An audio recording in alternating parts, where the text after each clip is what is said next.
Olá, seja bem-vindo a mais um programa de perguntas e respostas aqui no canal. Eu sou o Leandro Ruschel e falo diretamente de Miami. Uma vez por semana, nós fazemos um apanhado do que aconteceu de mais importante na semana, além de responder dúvidas dos seguidores. Para participar é muito simples, é só você enviar sua pergunta quando abrimos as caixinhas nas quintas-feiras. Então, vamos lá, antes de responder algumas perguntas selecionadas, falar sobre o que aconteceu aí nos últimos dias. Obviamente que o assunto da semana é a carta de Trump para o descondenado Lula, informando sobre uma tarifa de 50% que será aplicada a partir de 1º de agosto para produtos brasileiros exportados para os Estados Unidos, o que é uma verdadeira bomba sobre o regime brasileiro, né?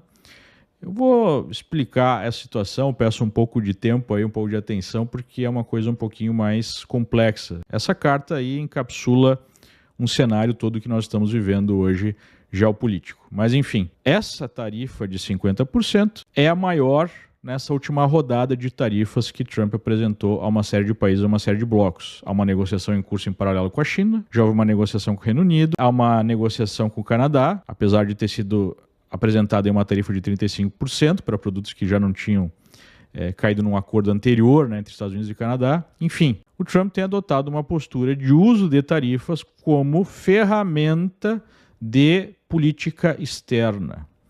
Eu já critiquei isso em alguns vídeos, você pode dar uma olhada no canal, acho que isso é perigoso para os Estados Unidos, é perigoso para o mundo. Há outras formas de implementar aí essa mesma política externa, esse realinhamento dos Estados Unidos com o resto do mundo, mas é esse o caminho que foi adotado e não há expectativa de mudança.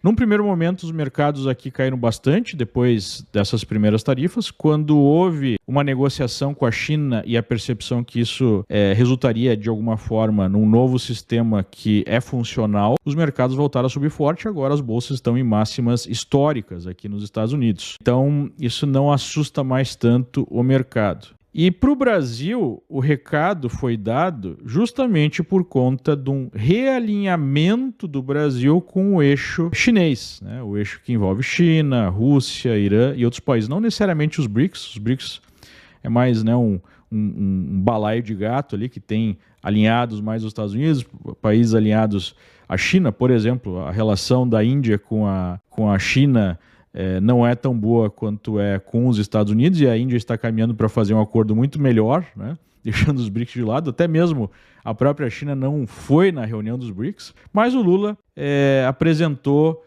aquela ideia de criar uma moeda, né? E defendeu essa ideia, e parece que esse foi o estopim para o Trump apresentar essa carta, já usando outros elementos. O que o Trump identifica é que o Brasil, sob a gestão do PT, da esquerda, desse regime que está aí, vai direcionar o país para um alinhamento com a China. E se tiver o grupo de direita no Brasil, o que é liderado, né, pelo Bolsonaro, nós teríamos a possibilidade de ter um alinhamento maior entre Brasil e Estados Unidos. Por exemplo, né, o Javier Milei, na Argentina, está negociando um acordo que basicamente zera a maior parte das tarifas e é muito proveitoso, muito favorável à Argentina em relação ao que está sendo discutido com o Brasil, em que Lula parece que gosta desse conflito, acha que vai ter benefícios eleitorais, vai ter mais apoio se usar a bandeira da soberania, né, a ideia de que está defendendo o Brasil contra um ataque imperialista. A esquerda sempre tratou os Estados Unidos como bicho-papão, sempre foi anti-americano até o tutano, então isso é uma coisa natural para a esquerda. E é no meio desse conflito que o Brasil se encontra, e a situação é muito difícil, muito complicada e muito perigosa, porque isso vai muito além das tarifas.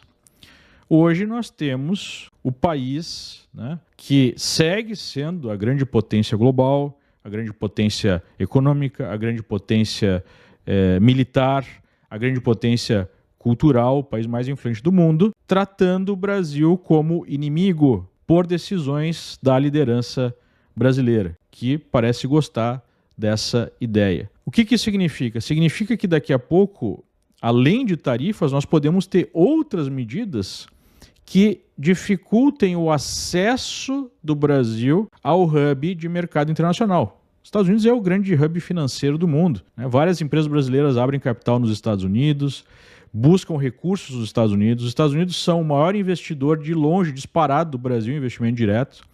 É um estoque, se somar investimentos que os americanos são ou majoritários ou que têm todo o capital, de mais de 300 bilhões de dólares nos últimos anos. Então, para fazer negócio, para participar do jogo, você tem que estar alinhado minimamente com os Estados Unidos. Se isso não acontece, você pode virar um país como Cuba, como Venezuela, que não podem participar do jogo. Mesmo a Rússia, né, que foi cortada aí desse sistema global liderado pelos Estados Unidos, depois da invasão da Ucrânia. Então, o risco que o Brasil está correndo é muito maior do que ser alvo de meras tarifas. É virar um país apartado do resto do mundo civilizado, né, do mundo livre. É isso que está acontecendo. E é uma percepção errada acreditar que a motivação disso é apenas Jair Bolsonaro.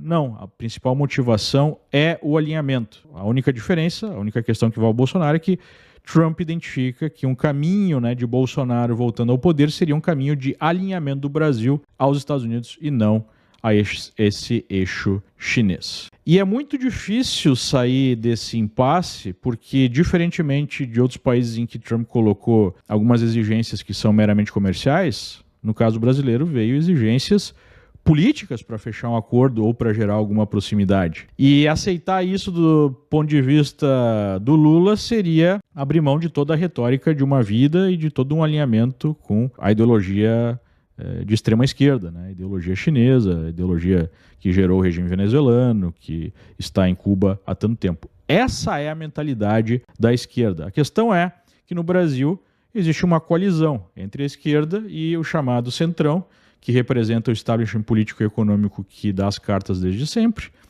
E como o Brasil vai sair disso depende de como vai se comportar essa coalizão. Essa coalizão já estava sendo desfeita, eu tenho falado isso nos últimos programas. Há um afastamento desses líderes, né? Há uma certa briga interna que ficou mais clara no caso do IOF, e até mesmo dentro do Supremo, que é um dos órgãos, né, que representam esse establishment, também há uma briga interna, né, apesar de não ser tão aparente. Então, se esse establishment resolver dar as mãos para o Lula para aproximar o Brasil e alinhar o Brasil com esse eixo chinês, nós teremos dias muito sombrios pela frente. Agora, se esse establishment começar a perceber que o custo de manter Lula no poder é virar o patinho feio internacional e ter que se alinhar com a China, e isso é ruim para os negócios, né, por uma série de motivos, já que essa elite tem uma proximidade muito maior com os Estados Unidos do que com a China, historicamente, apesar, né, de parte dessa elite, aquela parte mais corrupta, gostar muito do alinhamento com a China por motivos óbvios, né? Mas se houver um número maior, né, de integrantes, de forças políticas contra esse alinhamento com a China, aí nós podemos ter o racha no regime brasileiro e dias melhores pela frente. Isso é muito complicado, isso vai levar meses, mais sanções podem acontecer, tanto a lideranças quanto ao próprio país. Então nós estamos aí no momento de decidir o destino do Brasil. Talvez seja o momento mais grave da história nacional e que vai repercutir pelas próximas décadas, né? Porque o que o PT quer é justamente o caminho venezuelano, é virar um satélite aí da China, em que não há mais liberdade política alguma, em que a economia é destruída justamente para facilitar o controle sobre a sociedade, e isso não pode ser descartado como um caminho para o Brasil. Então, é isso que significa o que está acontecendo.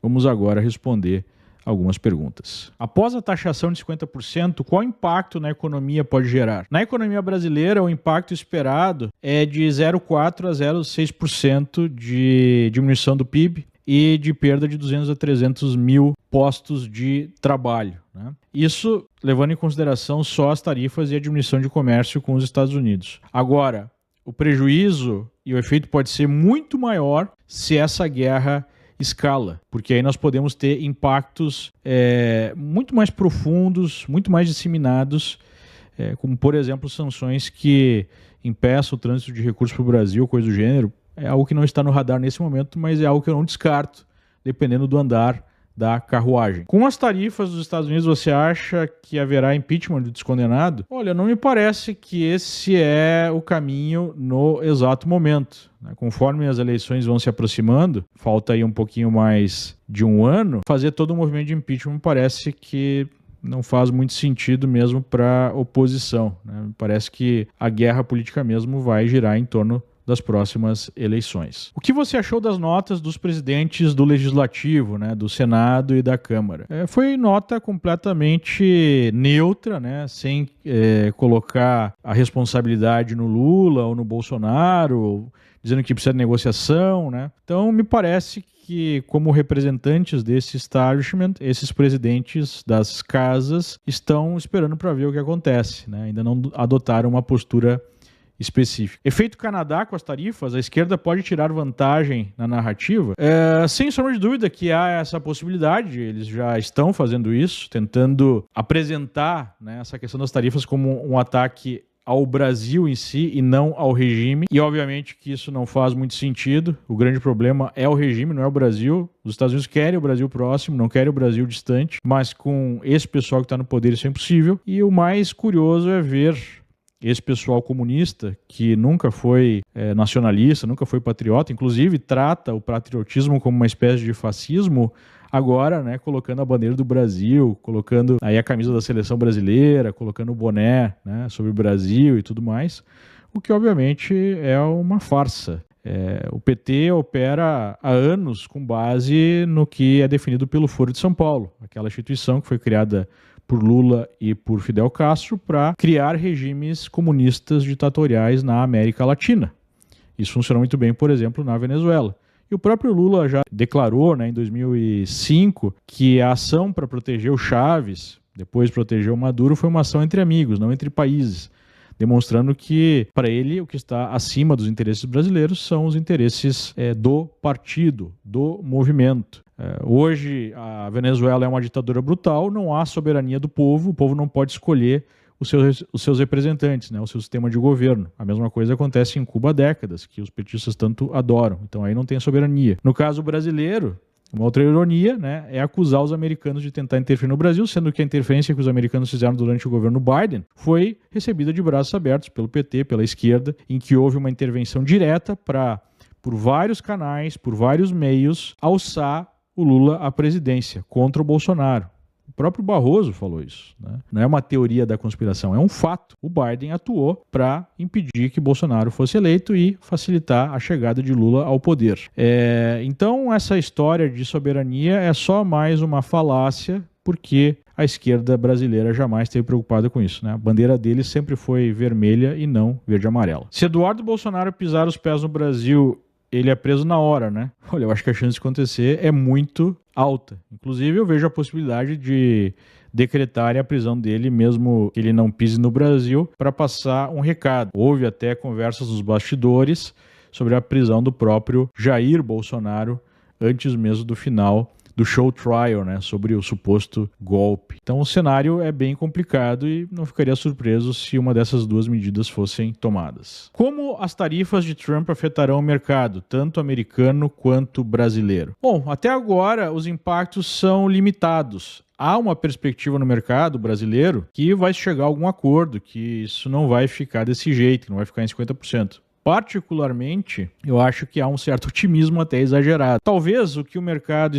brasileiro esteja percebendo é que há a possibilidade dessas tarifas caírem por um fator externo, não por decisão de Lula, de Trump, né, não por uma eventual negociação, mas sim por uma decisão da justiça americana. Essa lógica toda tarifária que o Trump está apresentando está sub júdice aqui nos Estados Unidos. O governo americano, o governo Trump já perdeu aí na primeira instância e o caso está na segunda instância da Corte Internacional de Comércio, a Corte Americana. Então foi dado aí um efeito suspensivo dessa decisão, mas essa decisão pode ser confirmada e aí nós podemos ir para a Suprema Corte, mas pode ou não cair essas tarifas dependendo dessa decisão, né? Só que isso seria um alívio temporário, já que o governo tem outros instrumentos para estabelecer tarifas ou outras medidas. Então, talvez esse seja um dos motivos de certo otimismo aí do mercado brasileiro.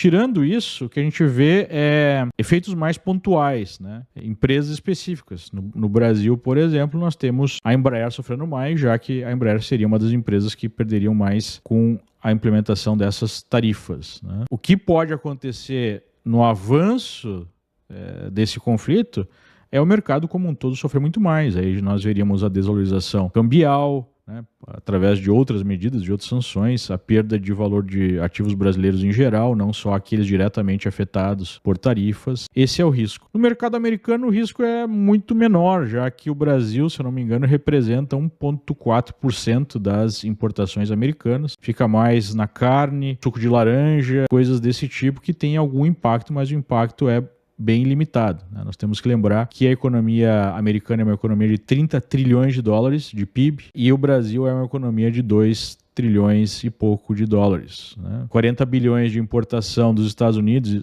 ou exportação, é mais ou menos o mesmo valor, é pouquinho em relação à economia. Para o Brasil já é um percentual bem maior. Com essa taxação, o Trump não está jogando o Brasil no colo da China. Na verdade, o Trump já identifica, e parece ser verdade, que o Brasil está no colo da China. Então, me parece um movimento para tentar tirar o Brasil do colo da China. As tarifas de Trump contra o Brasil podem fazer alguma mudança ou não irá adiantar nada? Olha, eu creio que já fez algo muito importante, que é colocar o bode na sala, né? Qual é o bode na sala? O bode na sala é que o Brasil não vive mais uma normalidade democrática. Nós temos uma perseguição sistemática à direita brasileira, nós temos um regime que você não pode mais criticar sob risco de sofrer alguma sanção, né, de ser censurado, até mesmo ser preso.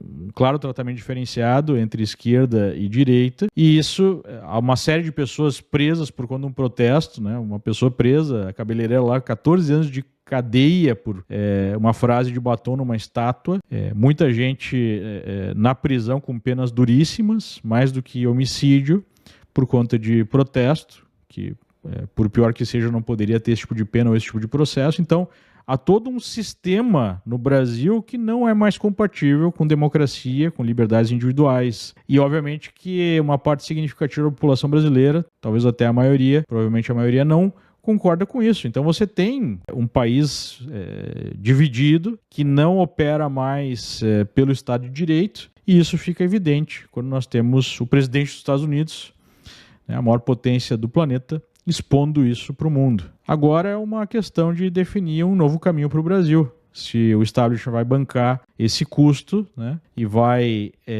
radicalizar a repressão, ou se nós vamos voltar a ter alguma normalidade democrática.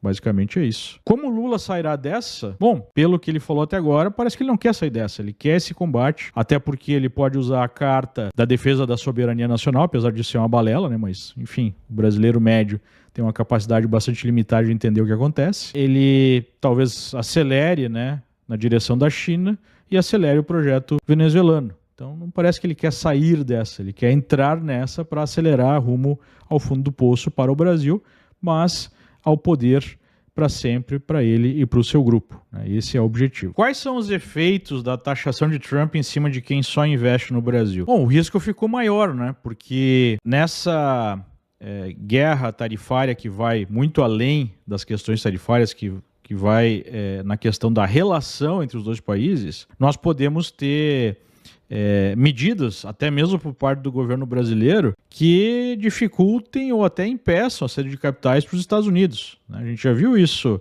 um ensaio disso com o aumento do IOF, que depois o Taxad voltou atrás, né? Fora o risco para os ativos brasileiros serem desvalorizados caso esse conflito se amplie. Então, esse tipo de cenário só demonstra a importância de você ter uma carteira diversificada, você ter uma carteira de investimentos em diversas moedas, em diversas jurisdições, né, em diversos países, classes diferentes de ativos, para fazer frente a esses riscos crescentes de um novo cenário geopolítico extremamente complexo. O Brasil pode virar uma Cuba ou uma Venezuela? Acho que não tem como virar assim exatamente uma Venezuela, né? Pelo tamanho do Brasil, mas sem sombra de dúvida, o modelo que o PT tem em mente, o modelo dos sonhos dos petistas, da esquerda em geral, é esse. é criar uma grande Venezuela no Brasil, em que você tem um partido único que dá as cartas e todos são escravos do Estado e do grupo que controla o Estado, né? Isso eu não tenho dúvida alguma. Infelizmente, esse risco aumentou através de uma postura de radicalização do PT nos últimos meses, né? Simplesmente estão colocando aí, tirando a máscara de democratas, de moderados e deixando claro o que eles querem. Eles sempre quiseram isso. Eles só esperam as condições certas para fazer esse tipo de movimento. Por que o governo americano quer baixar o valor do dólar em relação a outras moedas? Porque esse é o paradoxo de ser uma moeda de reserva, né? O que acaba acontecendo sendo uma moeda de reserva? Quando acontece uma crise global, todos os países buscam os dólares, precisam de dólares, né? Países, empresas, famílias, para bancar suas dívidas que são em dólares. Isso faz com que o dólar se valorize e os produtos americanos, a competitividade americana cai, ao invés de aumentar no momento de crise. Então, sistematicamente, isso acabou produzindo a desindustrialização dos Estados Unidos. Claro que é um debate sobre se isso é necessariamente ruim. Não me parece que seria ruim se o mundo fosse mais parecido em termos de valores, né? Mas quando você tem um oponente como a China com um desejo de suplantar, né, o seu poder, você passa a ter uma desvantagem. Por exemplo, né, se você tem a China produzindo aço e você precisa de aço para fins militares, você fica na mão do seu inimigo se tiver uma guerra. Então tudo isso é bastante complexo, mas no frigir dos ovos, essa posição do dólar é ótima para os Estados Unidos, por um lado, mas acaba dificultando alguns aspectos econômicos por outro. Esse é o motivo. Há alguma chance do Brasil voltar a ser uma democracia ou já era? Olha, chance sempre há, né? Mas a situação está bastante complicada. Eu creio que a gente está numa situação em que se nós não revertermos o caminho que está sendo trilhado, especialmente com esse pessoal que está no poder executivo e essa coalizão de poder que está cada vez mais afeita à censura, à perseguição política, vai ficar mais difícil que nós tenhamos a retomada da democracia em algum momento num curto espaço de tempo, né?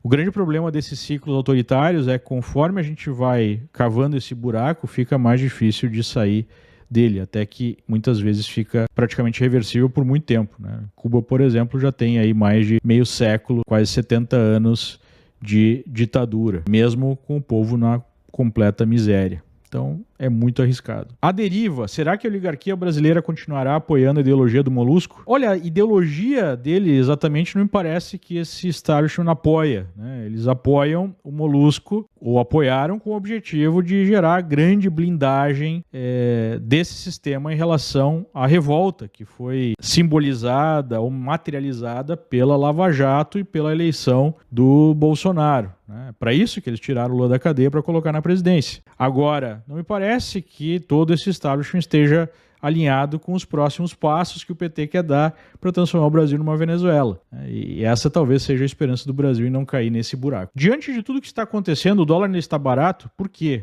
Arriscaria um teto. Me parece que o dólar, né, está relativamente barato se nós pegarmos aí as últimas semanas ou meses, mas se nós olharmos para um prazo de meses a anos, o dólar está bem alto em relação à média histórica. Por que que o dólar ficou mais barato? Por um único motivo, com todos os problemas de déficits fiscais, né, de estouro das contas e tudo mais, e agora com essa questão tarifária é mais um elemento. Porque o mercado acredita na possibilidade bastante alta de mudança do governo, mudança do regime no ano que vem. Esse é o único driver que faz com que o dólar, né, perca um pouco de valor em relação ao real. Claro que há o movimento internacional, né, há um esforço do próprio governo americano de diminuir o valor do dólar, que ficou sobrevalorizado nos últimos anos para facilitar aí, um superávit comercial, entre outras coisas. É um jogo difícil, porque se você aperta muito desse lado, você pode colocar em risco o status do dólar como moeda de reserva global. Mas, enfim, no Brasil, o principal fator é o fator político. Então, se por algum motivo ficar menos provável uma mudança de governo em 2026, nós vamos ver o dólar subindo forte, a bolsa caindo e assim por diante, né? Esse é o único motivo que o dólar deu uma aliviada. Como me planejar para sair do Brasil? Olha, essa é uma pergunta que eu recebo bastante, né? É preciso de tempo. É preciso que você, num primeiro momento, faça uma diversificação internacional dos seus investimentos. Acho que esse seria um primeiro passo. Você precisa estudar qual país você irá, você precisa estudar como você gerará renda nesse país, você precisa estudar os aspectos culturais desse país, Você precisa fazer uma visita inicial, idealmente não como turista, mas tentando passar um tempo, estudando alguma coisa, vivendo algumas semanas, né, como uma pessoa comum no país e não simplesmente para visitar. Então tem uma série de passos que você precisa dar para fazer esse movimento. Eu vim para os Estados Unidos em 2013, 2014, mas eu comecei a fazer esse estudo, esse planejamento, esse preparo em 2008 ainda. Então, o pior erro que você pode cometer é fazer esse movimento às pressas, né? Sem pensar em todos os aspectos como funcionará a sua vida. Eu vejo muita gente fazendo isso e se dando mal. Muito obrigado pela atenção. Espero que você tenha aproveitado aqui o programa. E se você gostou desse material, não deixe de enviar para os seus amigos, para os seus familiares. Dá o seu like, que assim a nossa mensagem chega mais longe. Muito obrigado e até semana que vem, se Deus quiser. Tchau, tchau.